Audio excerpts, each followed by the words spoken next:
Ladies and gentlemen, welcome to the IISS, and I'm advised to issue one very important housekeeping instruction. Watch.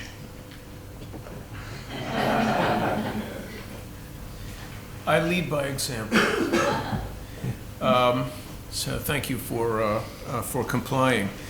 I'm Stephen Simon. As my nameplate indicates, I'm the executive director of the IISS in Washington, D.C., and the corresponding director of our Middle East office, which is in Manama, in the Valiant Island Kingdom of Bahrain. We have here as our guest today Michael Oppenheimer. He is a clinical professor at New York University. He has drunk from many wines, I have to say, in his career.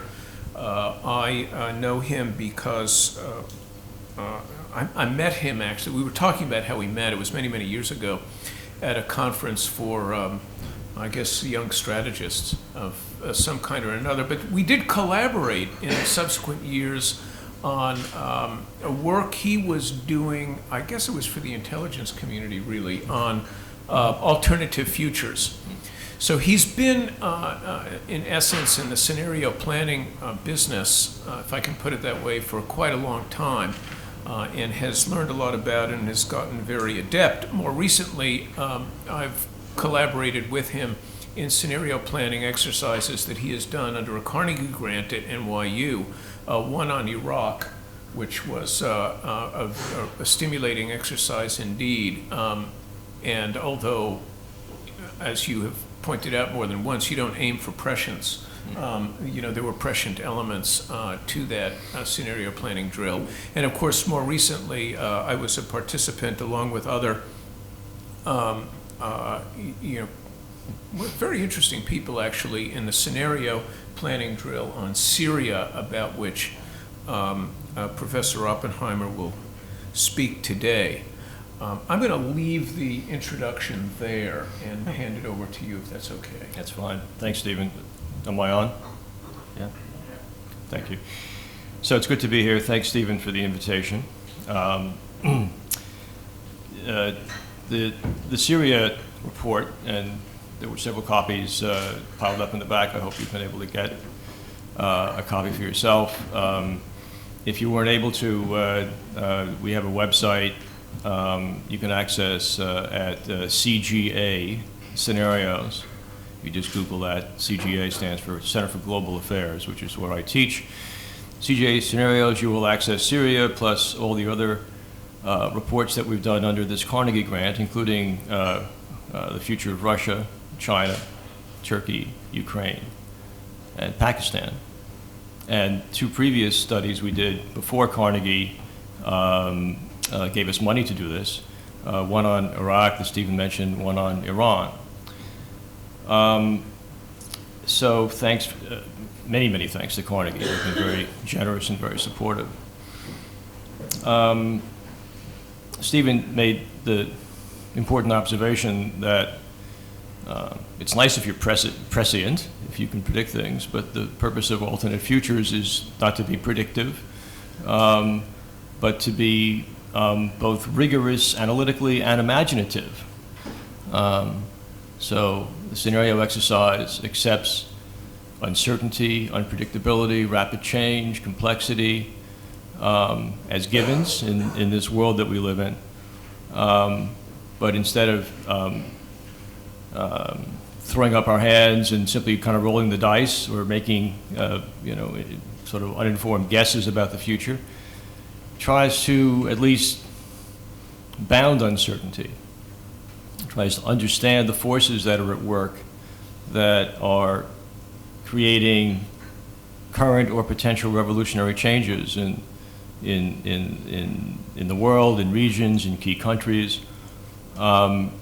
Tries to imagine sort of plausible future stories that can then be used to understand these underlying forces, to imagine futures that are both plausible but distinctive and different from the extrapolation of recent data, which is the way we usually do forecasting, and also sets up contexts for thinking about policy, whether you're a government or a think tank or a private firm, using these alternate futures to improve observation of ongoing reality, because not just the future that's uncertain, it's the present. Debates about the impending change are ultimately debates about current circumstances, because we face uncertainty now. So alternate scenarios are a way of making us more acute observers of the present and of the alternate trajectories inherent in current circumstances. Allows us to monitor change as it unfolds, encourages us to take seemingly anomalous events seriously as potential indicators of important shifts in our environment, and allows us to do kind of what-if games in terms of policy. So it helps us prepare. So it's not guesswork. It's analytical. It's serious. It draws in the best expertise we can find throughout the world. It's as rigorous as we can make it, but it's not predictive, and it's not quantitative, at least as we do it, and as I have done it in my previous consulting and now under this Carnegie grant. And I also teach a course on futures at NYU, so I brought this into the classroom. There are many different ways of doing this, so I don't suggest that my process is the only way to do it. But what we have done in the Carnegie grant and what I did previously in my consulting for the National Intelligence Council is to try to understand the underlying drivers, the variables, the factors that are shaping the future of any given country or region or policy problem, because you can use this approach both on countries and also on issues. So I've done, for example, alternate scenarios on the future of terrorism for the NIC, for the National Intelligence Council.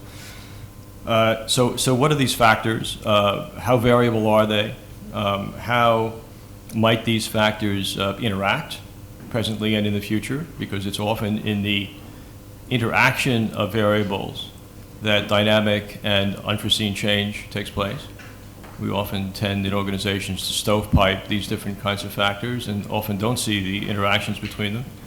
But a scenario exercise that's well designed tries to look at how demographics intersect with economics and how economic growth affects political change and so forth.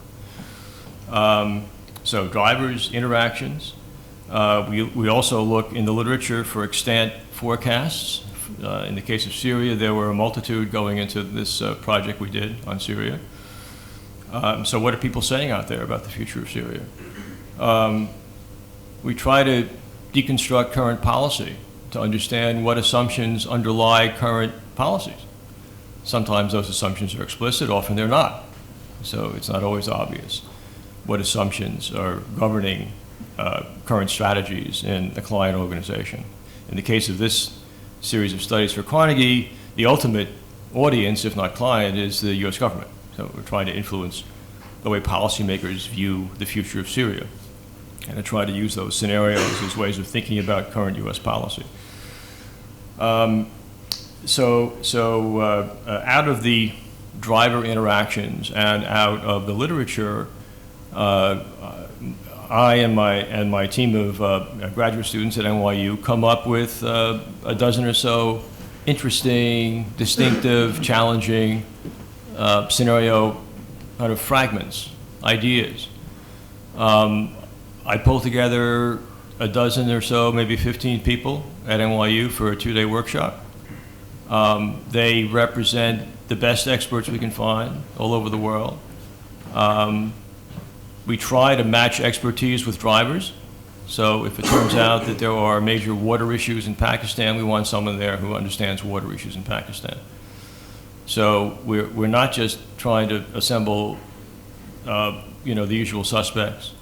It's easy to generate a list of 15 or so experts on any given country, but the first list is not always the best list.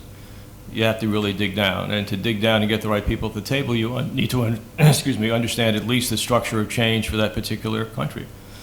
So you've got a water person. The water person And at the Pakistan meeting turned out to be a postdoctoral fellow at Harvard, Yale, who just happened to be studying water issues in Pakistan, whose name would not have come up in a kind of a casual literature search, but who was there and turned out to be tremendously productive and useful in that meeting. So you populate that room with people who have the right skill sets and diverse points of view, because this is not a consensus process. This is almost a dissensus process. It's a contested process. We want debate, we want argument, we want different points of view. My experience is that out of that debate, which is often passionate, because these are controversial issues. Sometimes I'm a referee, sometimes I'm a facilitator. But out of that conversation comes a higher level of understanding as to what the alternate futures happen to be for that particular issue or country. So we have a dozen or so possibly ideas about future scenarios on the table. We can't do a dozen of them, it's too many, and probably not necessary. So we then go through a process of choosing those that we think are high-value scenarios, and that choice essentially is one of a quick judgment of plausibility, all right? Because again, not probability or likelihood, but plausibility. That's the test as to whether a scenario is worth thinking about more deeply. So plausibility, significance, is it important? In this case, for U.S. policy on Syria or Pakistan or whatever the policy issue happens to be. And are there redundancies among the 12 or so ideas that we have on the table? And that screening process allows us to boil the ideas down to 3 or 4. That conversation, by the way, is often an interesting one. Is one of the criteria that I'm most interested in people considering on the question of the significance of scenarios is whether there's a future for Syria or Pakistan, et cetera, that an expert or policymaker feels is not getting adequate attention because it's perceived as implausible or because it's perceived as challenging or raising policy questions that the policy community would rather not face. So the scenario perceived as low probability but high impacting if it were to occur is to make sure stays in that set of scenarios that we spend time working on. So it's a direct question. What do you to a policymaker? What's the thing you fear most that you don't feel has had sufficient attention in policy debates? So we end up with 3 or 4. And then roughly a day and a half of that 2-day workshop consists of going scenario by scenario and creating, if not detailed narratives, at least the makings of a detailed narrative. So what are the current circumstances that suggest that scenario could actually happen? What are the seeds of that scenario in present day reality? How does it evolve? What events would take place that might precipitate that scenario, would make it more likely? What are the near-term events? What are the medium-term events? The process is Bayesian in the sense that you can't leap from the current situation into a 15-year endpoint easily. It's very hard to do that. But if you build the scenario event by event and trend by trend, you discover that the endpoint comes into sharper focus and becomes more plausible. And because you're doing it interactively, you're not just getting a good product, you're getting buy-in from the people at the table. And that's especially important when you've got policymakers there. Which, by the way, I must say, is one of the most difficult things we have to accomplish, and often we don't accomplish it, which is to get people who are making a difference, can make a difference, sitting at the table for a couple of days up in New York, taking time out of their busy schedules in Washington to devote the time. We had good success on Pakistan, good success on Syria with those in that respect, but not always. And so out of that 2-day conference comes a very rich outtake of discussion and debate and ideas about future histories for these 3 or 4 alternate trajectories. and then myself and my staff pull it together and create narratives, do additional research when needed, feed draft narratives back to the participants for their additional comment, and ultimately produce something that looks like this for Syria. Then, we report on it, we brief it, as I'm doing today, and that's the process. Again, there are other ways of doing this, but this is one I found to be quite effective. You want to go to the end of this and then ask questions, right? And then ask questions. Okay. So I'll talk about Syria for a little bit. In that process of screening for the scenarios we wanted to do, I'll start by telling you the scenarios we chose not to do. We chose not to do one in which one side gained a decisive military victory on the ground. When we ran this meeting, February, right? Last February. If you had taken bets on who that most likely candidate for on-the-ground victory would be, you would have guessed the opposition. And that was the sentiment around the table. The regime was losing recruits. Its army was falling apart, seemingly. The opposition was gaining a number of, important victories on the ground.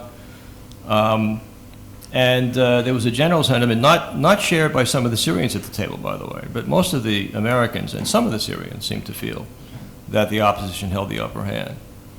Now, of course, if you were placing bets, you'd probably place bets on the regime, governing a truncated Syria, but still a regime that's not going to go away, that shows resilience for various reasons. Our sense was that this is a stalemate. It's not a stable stalemate in the sense that nobody's trying to achieve a stalemate. Well, at least none of the interior actors are trying to achieve a stalemate. Some of the external actors might be quite happy with a stalemate, including us, by the way, just a guess. But within Syria, the stalemate is a product of a multi-sided conflict with all protagonists having some access to outside support and fighting a fight that they regard as existential. So that even though that uncertain balance produces advantages for one side or another, the advantages are transitory in our view. And that over time, that what we're looking at is a conflict without a decisive victory for any of a multitude of sides, which is the way civil wars usually end, right? One side wins. We don't think this war ends with a decisive victory for any side. We're not sure how it does end. It might not end. It might get worse. It probably will get worse. It'll spread, and so forth. But we didn't feel. It would have been the easy way out, in a sense, to say, okay, back in February, let's do one in which the opposition wins, and then let's sort of test out how the opposition governs Syria, if in fact they can. We didn't go down that route. Neither did we believe that a genuine political settlement was in the offing anytime soon. This is through 2018, by the way.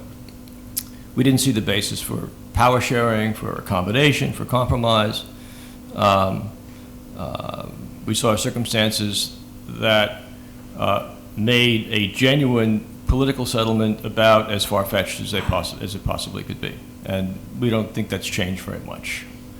The regime is intransigent. The opposition is weak and divided and increasingly radicalized. There's some outside pressure, but not sufficient to really produce the kind of a combination you need for a genuine sort of power-sharing understanding among the parties. That doesn't mean there won't be some sort of a negotiated settlement. What it does mean is that whatever happens of a positive nature in Syria basically represents an outside-in kind of a dynamic, where outside powers, of course there's not a lot of consensus among outside powers either, but one can plausibly imagine a consensus among outside powers more easily than one can imagine a consensus among the inside players. So if you're going to achieve anything like a a suppression of violence or a containment of violence in Syria and in the region, it's going to be through some sort of an implicit, probably implicit understanding among outside sources of support that the returns to their support for competing sides has reached diminishing returns, that the dangers of continued conflict and the regionalization of that conflict are increasing, and that it's time to, if not settle it, at least contain it in some way. So those are the three. One side wins, the other side wins, or they sit down and be reasonable. Those are the three that we didn't entertain seriously. So what we came up with are three scenarios. One being a negotiated settlement imposed by outside. It probably has something of the nature of a partitioning of Syria. It represents the seizing of opportunities that may arise as the kind of demarcation lines between the forces of various sides begin to stabilize, if they do in fact stabilize. It would have to represent a consensus in which you built on recent developments, obviously the framework agreement between the U.S. and Russia and the Security Council resolution to disarm Assad's chemical weapons supplies. Obviously, you have to accomplish that before you leverage it to do anything else, and just accomplishing it is going to be a very, very big task. So far, the indications are positive, but they haven't really confronted the real problems yet, in my view. They've sort of picked the low-hanging fruit, but I don't think that this has yet demonstrated that this is going to be a success. But if it were a success, then conceivably one could leverage that understanding with the Russians to do more than simply disarm the regime of its chemical weapons. Because otherwise, you've put chemical weapons finally off the table, but we know from the history of this conflict that you can kill lots of people with conventional arms, and that process can be easily ongoing. This can be a killing field for a long time without chemical weapons ever being used again. So in order for the U.S.-Russian understanding to have wider implications for the civil war in Syria, you'd have to find a way of extending that towards ratcheting back on conventional weapons support and putting pressure on the parties to come to some kind of at least an understanding about how to divide the territory of Syria. The second scenario we developed, we called the contained civil war. This is containment, obviously an imperfect containment because there's already been a lot of spillover. Iraq is in peril, Lebanon's in peril, Jordan is burdened with refugees and so forth. It's a belated effort to contain the war, essentially by starving it. In which you say to yourself, we, the Russians, possibly the Iranians, that the negative effects of this are now beginning to outpace the positive effects. We don't believe that there's a political settlement in the offing, and in fact, if we push a political settlement too fast, too far, you leave out some of the actors, and those actors that are left on the sidelines become spoilers. So there's no way of kind of squaring that. You can't fit all the parties that you have to get buy-in from at the same table. So instead of wasting our diplomatic capital trying to achieve a political settlement, let's at least limit the regional spillover by reducing outside support and trying to reduce the level of violence inside the country. It's probably some kind of an implicit deal. Maybe it does start with the chemical weapons understanding and extends out from that.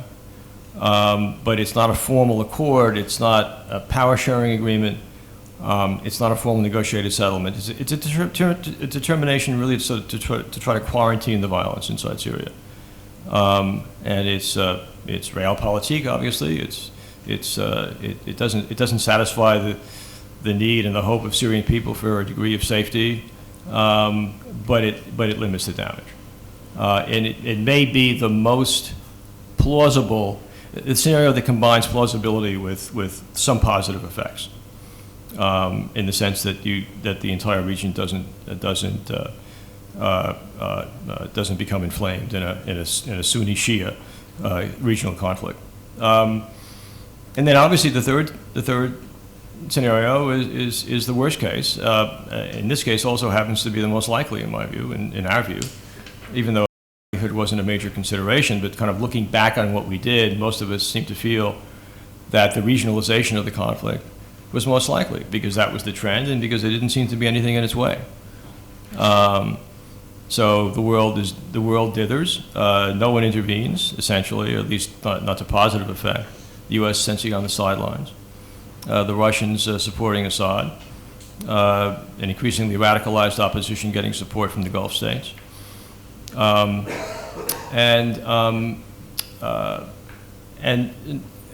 lots of other countries, obviously on the periphery of Syria, having similar ethnic and sectarian composition that lends itself to this kind of metastasis of the civil war. The evidence is strong that this is happening now. Are you going to be able to put Iraq back together again, given the level of violence inside that country that's beginning to sort of rival the level of violence in the middle of the last decade? Can you keep centrifugal forces at bay inside Lebanon? Most of us seem to think that absent a real breakthrough, or absent scenario 2, which is where the outside powers get together and try to dampen down the violence, that this is where this conflict is going. This is the major conflict in the world today. This is the most dangerous place in the world. Inside Syria, in the region, there's nothing more important going on, in our view, in my view. You can accept that as a personal point of view.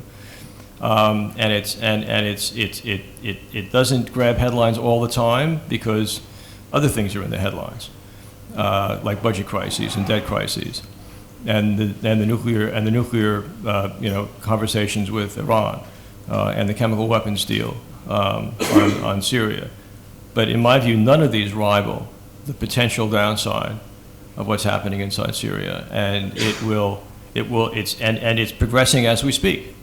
There's been no dampening down of violence since the chemical weapons deal was signed. We're at what now? 125,000 or so deaths and 7 million or so displaced people, some across borders and some inside Syria. Syria is close to being irredeemable. I mean, it's if you had a bet now on whether Syria can we put Syria back together again, you'd have to bet no. So Syria's gone. And Iraq could be gone as well in another year or two if this doesn't stop. The purpose of that plausible downside scenario is to make it clear to governments and intergovernmental organizations what the consequences are of the kind of incremental, sort of reactive, hyper-cautionary approach that's been taken. To make those kinds of decisions more difficult, decisions not to do certain things inside Syria. Our own administration is very focused on the downside risks of intervening.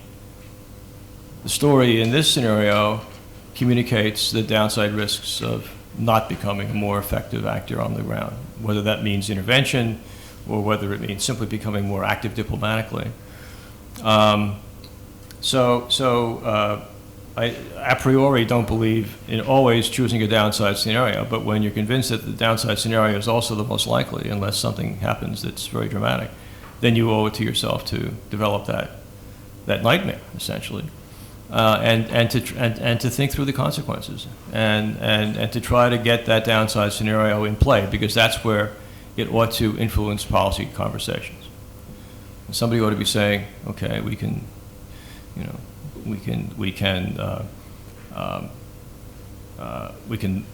reduce the flow of, not reduce, but we can hold up the flow of small arms to the opposition. We can choose not to use the chemical weapons use in Syria. as an opportunity to influence the situation on the ground. We can cut a deal with the Russians, but are these going to be effective long term? I think the answer is probably no. So that's what we did. Happy to take questions. We have about 25 minutes for Q&A. Those who would like to ask a question are requested to identify themselves before they go on and ask the question. The gentleman in the white shirt towards the back, yes. Sorry, Christopher Jackson. I'm an associate with the IISS. I thought I'd just ask a question, following on really at the end where you were speaking about how you think Syria probably is at this point potentially gone in terms of reconstituting itself in the way that it was before, and that if the scenario continued, that perhaps Iraq could also be gone too within the next year or so, or certainly become dramatically less stable, I suppose was the assumption. My question is, when you were doing this scenario planning, if that's a scenario that people are envisaging now and policymakers are envisaging, that the implications could be a serious destabilization and possible collapse of Iraq, with the implications that that has on then global oil and gas supplies and the rest of the, I guess, the global energy sort of security mix, what impact will that have on the decision makers within China and India to start exerting more pressure towards some sort of settlement and negotiation towards this conflict, and perhaps working a bit more to create the factors needed for a sort of hurting stalemate to avoid that conclusion? I'm not sure I heard all of that, but the implications for China and India, is that what you were asking? Yeah. Okay. What will their input be if that's Well, the scenario you're envisaging? What sort of it's the supposition, or the administration's supposition, which I thought was its supposition until recently, and now I have some questions about it, was that restraint in Syria was essential in order to keep American grand strategy on the straight and narrow, which was essentially to rebuild our power and to reallocate resources towards Asia, which struck me as a perfectly sensible grand strategy. And that in light of that entirely rational approach to foreign policy, that you really wanted to think again before you became embroiled in a civil war in the Middle East. I say I used to think that was what they wanted, because then Obama canceled the trip to Asia, and now I'm not sure where American grand strategy is. But the problem with essentially segmenting the Middle East from Asia is that in that downside scenario, you can't segment the two, because eventually the instability and turbulence and violence in the Middle East invites intervention, not just by regional actors, but by global actors. So I don't know if this conversation has ever taken place, namely, isn't an escalating regional civil war at some point a risk to the kind of relationship we're seeking with China, which is partly collaborative and partly conflictual, or at least partly a matter of sort of containing Chinese power. How long can the Chinese stay out? How long can the Russians stay out, et cetera? So I think there are consequences. But again, it takes a kind of in my view, a kind of a downside perspective to encourage you to think in those terms. There's no evidence the administration is thinking that way. But I think you're right to point out that this scenario does have consequences for India and China. Professor Caldwell, that's towards the back, second row. There we go. Thank you very much. You want to introduce yourself? Christopher Catherwood, attached to Cambridge University and a historian. There was a fascinating article which you might have seen by Robin Wright in the, I think it was New York Times, certainly over here in the International Herald Tribune, as was now International New York Times, where she actually postulated the whole of the Middle East breaking up, and not just Syria breaking up in different parts, but you would have Saudi Arabia breaking up, Iraq breaking up, all sorts of maybe Libya breaking up. also, so are we seeing a possible breakup of the original 1917-20 settlement, Right. and the Middle East breaking up into its original component parts? And you're asking for my reaction to that map? Yes, that's right. Yes, Yeah. because it actually Syria is part of the yeah, map, of course. Yes. Sure. I mean, it's one of the maps that one could draw to demonstrate the longer-term consequences of this downside scenario, where the violence is uninhibited and spreads across borders and divides other states with similarly shaky governments and sectarian and ethnic cleavages and so forth. It's absolutely the kind of image that one has in one's mind as one thinks about the unraveling that's already taking place. I think irreversible unraveling in Syria and where it goes from there. I don't think you get there quickly, and you certainly don't get there without a tremendous amount of violence. But I think that the map has tremendous value in communicating to people what could be in the offing here if we don't figure out, again, if not how to fix Syria, which may no longer be possible, but how to contain the conflict and contain the violence. So I think, I mean, whether the map is predictive, it's certainly illustrative and useful, I thought. Ma'am? Second row. Thank you.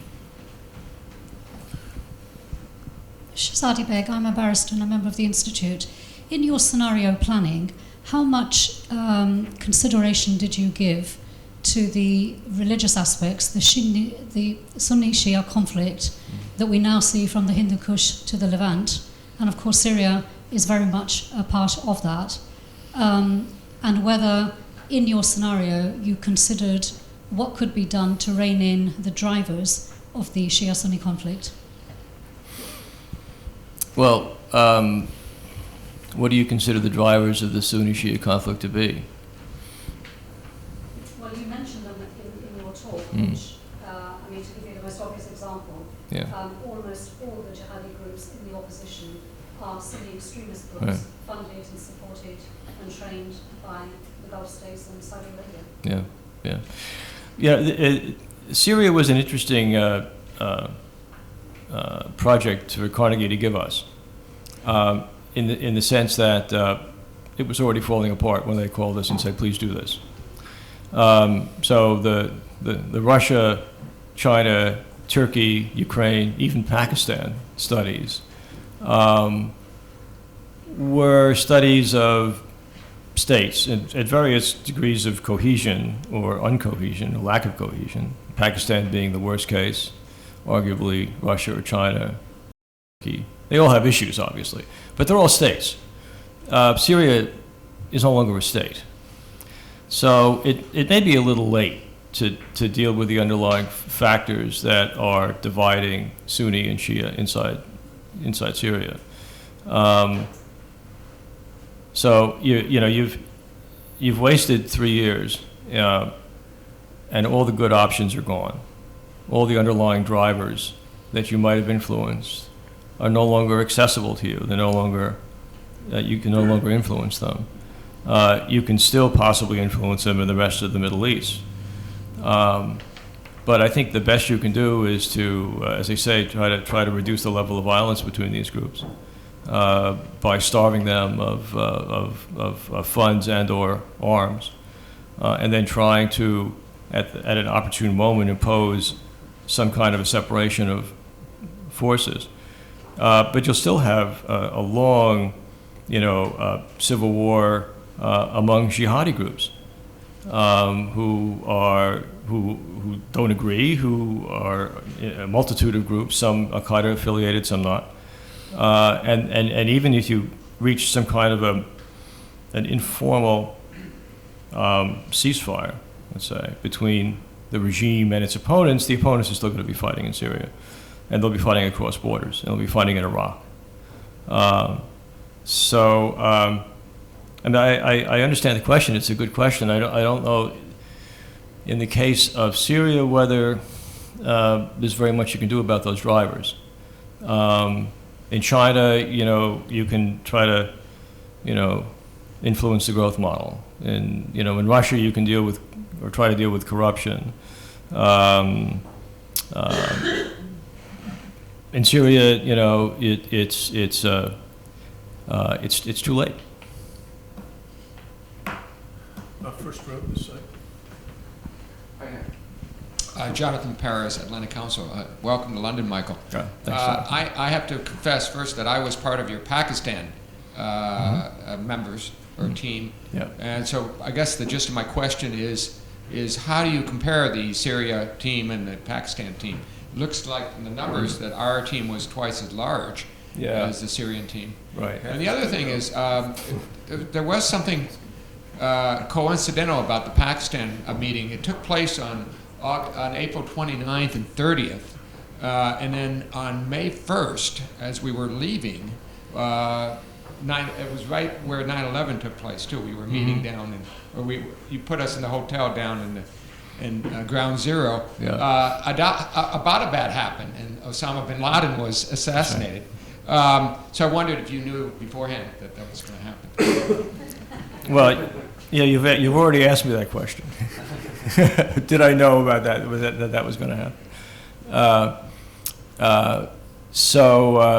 I'm thankful, by the way, that it didn't happen before we ran the meeting, because if we had, the meeting would have been all about the raid and its consequences. Which is, I think, fairly rapidly faded, right? The consequences, much less, weighty than we might have thought at the time. So we were able to concentrate on Pakistan and not on what happened on the ground in Abbottabad. Number of people, I thought Pakistan was actually a little unwieldy. So, we learn as we go. Also, again, because of the difference between looking at a country that is in the process of disintegrating, and that's Syria, by the way, but the comparison is useful because Pakistan is not obviously disintegrating to the extent that Syria is disintegrating. It's got major problems, but a government and a transition, and some real sort of hopeful signs for Pakistan, so in the Syria case, we wanted to make sure we had some Syrians at the table who knew the country very well, and a lot of policy folks, including people in government, including Stephen. Well, I guess technically by that time you were no longer in government. I was extradited. Yeah, he was extradited. So the composition of the group was a little different, and as you say, a little bit smaller. Yeah. Third row, Klaus Becker. Thank you, Steve. I'm Klaus Becher, a member of the Institute, former member of the research staff here at the Institute. Michael, I wondered to which extent international law was considered as a potential driver of the future motivations and actions of the various actors with regard to Syria. And I'm talking of the traditional international law that grew out of the 30 Years' War experience in Europe, so the Westphalian kind of international law. Because my feeling is that the closer you physically are to the conflict, the more the governments of the region are considering advantage in supporting the existing government as a principle of how you deal with other countries, because that is the best way to prevent that kind of chaos that you have described as the most likely outcome of the current situation. So in your scenario building, was that a factor that was taken into account? And how would you assess the likeliness that in the end the actors that count would fall behind the existing government and say that's the best way of going forward? We didn't, correct me if I'm wrong, Stephen, international law did not play a large role in our conversations about Syria and its short-term future. It's entirely possible, as you suggest, that more for practical, political, realpolitik reasons than for international legal reasons, then that that outside powers will come to conclude that the best case scenario for Syria is Assad, and a regime that at least governs part of Syria, not governs it well, but governs it, and an effort to contain the violence in the rest of the country, because there will be a rest of the country. I mean, this regime is not going to reestablish sovereignty. I guess it had sovereignty. It's not going to reestablish sovereignty over the entire territory of Syria. But I can see that, and in fact, I mean, if you look at the effects of American policy, and not in what we say, but in what we do, that may be very well what we're calculating. That by restricting support to the opposition, and by not enforcing the red line on chemical weapons, and by cutting a deal with the Russians, that we are essentially accommodating a future in which Assad continues to govern this rump state. And we'll do our best to, with the Russians and others, to contain violence in the rest of the country. We wouldn't be doing that for legal reasons. We'd be doing it because that's the least cost, most positive outcome we can imagine. And if, it's a matter of sort of how you interpret American foreign policy, you can pay attention to what we say, or you can sort of try to understand the net effects of what we do. And the net effects of what we're doing now is that result. I think we had another question in the third row.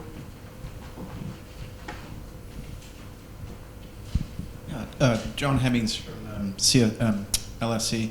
Just curious if there's any scenario in which the powers that be would allow a UN peacekeeping force to at least draw some division between them, if you see that not in terms of likelihood, but in terms of plausibility as you described the division. Well, yeah, I mean, it's plausible. I mean, the UN doesn't like sending peacekeepers into civil wars. They like civil wars to be, if not settled, at least diminished in violence, with clear areas of potential UN deployment. The conditions right now don't lend themselves to the UN sticking its neck out and taking the risk that other major powers aren't prepared to take. And then, of course, a robust UN presence is a Security Council decision. You have maybe the makings of a Security Council consensus, but just the beginning of it. The Chinese aren't talking. They're perfectly content to hide behind the Russians and just allow this to unfold. Would the Russians agree to a Security Council resolution that essentially solidified a rump Syrian state? Not at all clear that they would. So those are at least two conditions that don't exist yet. If those conditions did exist, then at some point, a peacekeeping operation, would be a marvelous thing. I don't. 2018. I mean, not that the world's going to end then. I mean, I'm also interested in 2019 and 2020, but I don't see it. I don't see the momentum towards it.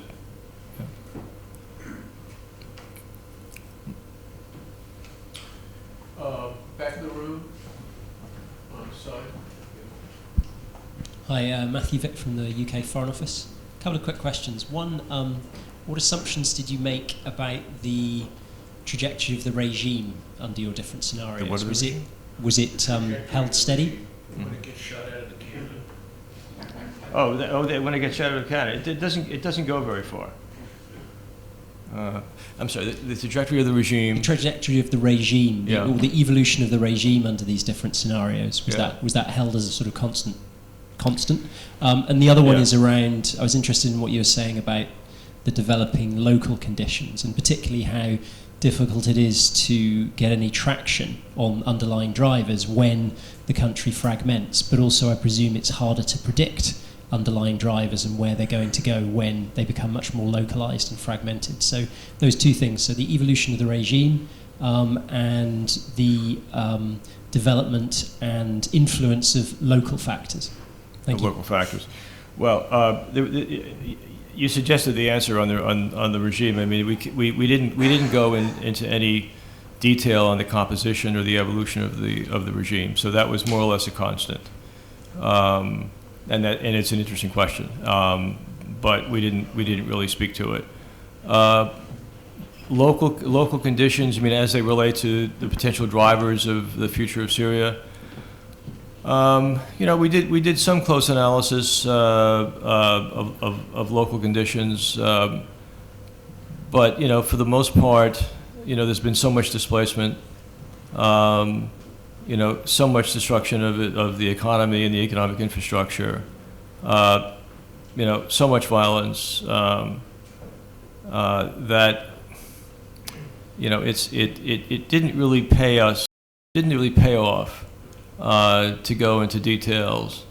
I mean, if you wanted to try to kind of reinvent some kind of a Syrian state, you would then have to address these issues, and it would be an interesting exercise. But it's not one that where a really kind of a close examination of these conditions was going to do much for us in terms of the scenarios through 2018.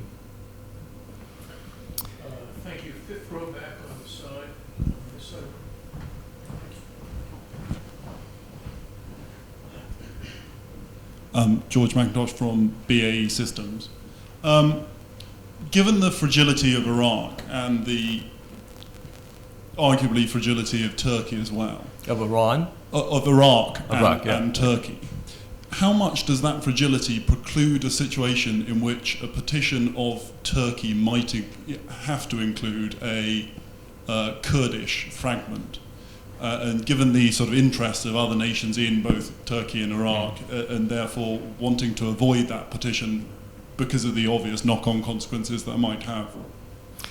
Well, I mean, I think that in that map that appeared in the New York Times, there was I try to remember what the Kurdish state looked like. Was there a large carve out for Kurds, or were Kurds, or were there autonomous Kurdish regions within Turkey, Iraq, and Syria? I don't recall, but I think that this is an example of some of the longer term consequences for those countries that have large Kurdish populations, that at some point ought to concentrate some minds on beginning to contain this violence.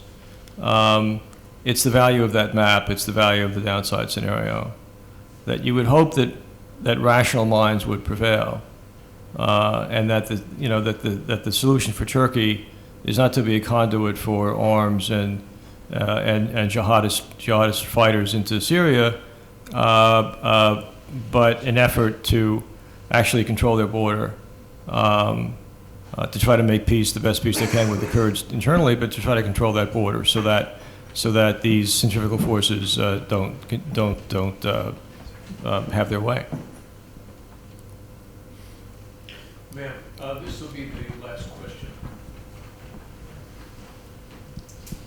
I'm Joanne from the LSE, and I wanted for you to speak a little about how resource issues factored into your models, if at all, resource issues such as water and drought in the region. Resource issues. You mean that oil, gas, water? There's been speculation that drought was the driver of the conflict. That drought was, yeah. Again, the conflict is what it is. It's if you fix the drought problem, which you're not going to do, obviously, over the short term. You've still got the conflict and its escalation and its spread. So once again, the payoff for talking about, drought, population movements, exacerbating sectarian and ethnic conflicts and that kind of chain of causation, you could have a good conversation about that. And again, if you were trying to solve the longer-term problem of water shortages, desertification, population movements, and all that, you'd have to address it. But the benefits of addressing that issue in the context of a disintegrating Syria and a metastasizing civil war were just not that great. So we're certainly aware of those, resource, population, conflict interactions, and if you want to go back to the causes of this mess, you certainly have to pinpoint that as one of the causes. But going back to the causes, given the circumstances in Syria today, just didn't. It wouldn't have been a productive use of our time. Professor Oppenheimer, thank you very much. You've convinced me that I no longer want to be head of the Institute's Middle East Research Program. I'm switching to Asia. Yes, because the best minds are pivoting towards Asia, and absolutely right. Well, that was very stimulating, and appreciate you coming here all the way to London to help us understand Syrian futures a little better and the process of scenario planning. So a big hand for Professor Oppenheimer. Thank you.